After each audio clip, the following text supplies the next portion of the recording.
السلام علیکم، میں ہوں خضر طارق. آپ دیکھ رہے ہیں پروگرام بلوچستان افیئرس. بلوچستان کا سب سے بڑا صنعتی شہر کہلانے والا ہب شہر، سینکڑوں کی تعداد میں ملٹی نیشنل کمپنیاں اور ایشیا کے نمبر 1 برانڈ ہونے کے باوجود آج لاوارث ہونے کا منظر پیش کر رہا ہے. اس شہر کی ایک اور خاص بات کہ صوبائی وزیر بلدیات کا حلقہ انتخاب اور صوبے کے چیف ایگزیکٹو کا ہوم ڈسٹرکٹ بھی ہے. پھر اس شہر کو کیوں اندھیروں میں رکھا گیا؟ بلوچستان کا سب سے بڑا خوبصورت شہر آج گندگیوں کی نظر ہو کر سانسیں روکنے پر مجبور کر رہا ہے.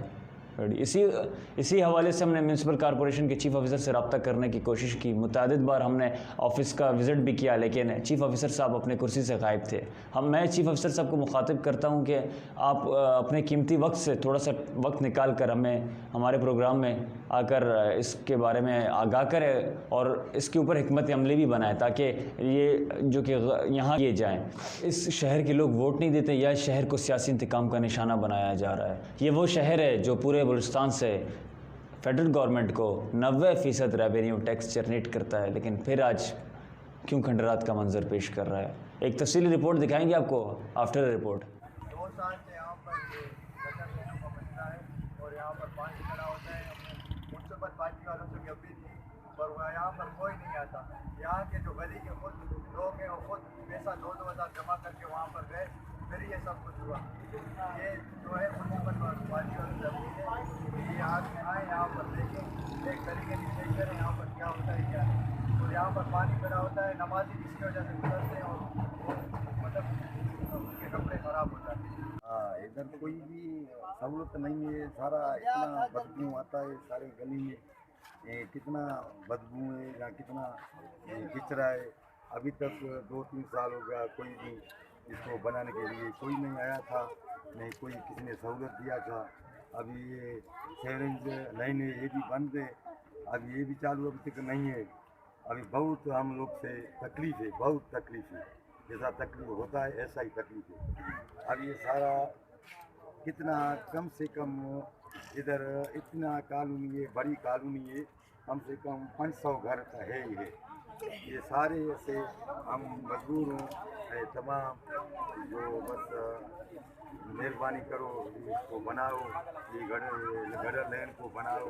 بجلی کے کھمبے وہ بھی لگے پڑے ہیں، وہ بھی بجلی بھی ماشاءاللہ. ابھی اس ٹائم جام کالونی میں سیوریج لائن کا کام اسٹارٹ ہو گیا ہے اور یہ سردار صاحب نے ہمارے جام کالونی کا ایک دھیرانہ مطالبہ حل کر دیا. اور ابھی ہم سردار صاحب سے یہ بھی اپیل کرتے ہیں کہ لیڈا سے جو ہے نا، لیڈا کا جو یہ پانی ہے اس سے ہمیں تحفظ فراہم کیا جائے، تاکہ اور بارشوں میں لیڈا اپنا یہ سسٹم صحیح کرے اور بارشوں میں یہ لیڈا کا پانی جو ہے نا ہمیں نقصان نہیں دے. بلوچستان کا سب سے بڑا لاوارث صنعتی شہر ہب، جسے کارپوریشن کا درجہ دے کر اس کی حیثیت تو بڑھا دی، پر آبادی میں بتدریج اضافے کی وجہ سے مسائل میں روز بروز اضافہ ہو رہا ہے. اور جو مسئلے تھے وہ تو جوں کہ توں اپنی جگہ پر ہیں، لیکن ملک کے دوسرے حصوں سے آئے ہوئے لوگوں کا ہب شہر کو اپنا پسندیدہ مسکن بنانے کے فیصلے نے ان کے اپنے سہولیات پر سوال اٹھا لیا.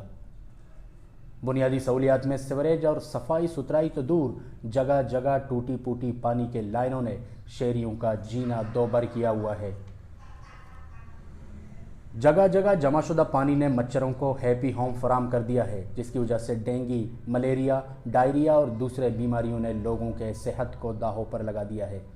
آئے روز لوگ ملیریا، ڈینگی اور بچے ڈائریا کا شکار ہو رہے ہیں. بدبو اور تعفن نے تو سانس لینے میں اٹکن ڈالا ہوا ہے. نمازیوں کو مسجد جانے میں تکلیف کے ساتھ ساتھ بچوں اور عورتوں کو راستہ پار کرنا محال ہو گیا ہے. صفائی ستھرائی کا دور دور تک نام و نشان نہیں ہے اور نہ میونسپل کارپوریشن کے ادارے نے کسی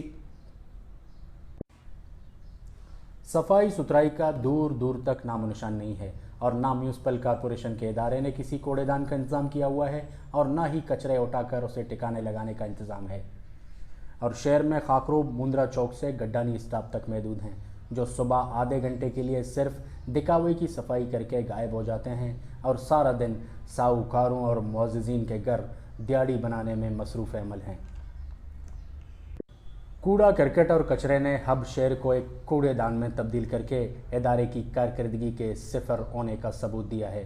سیوریج لائن جو کہ شہر کا دیرینہ مسئلہ ہے، اب تک اس پر پوری طرح کام نہیں ہوا ہے، اور کام ہوا بھی ہے تو فنڈز میں خرد برد کر کے برائے نام سیوریج لائنیں ڈال دی گئی ہیں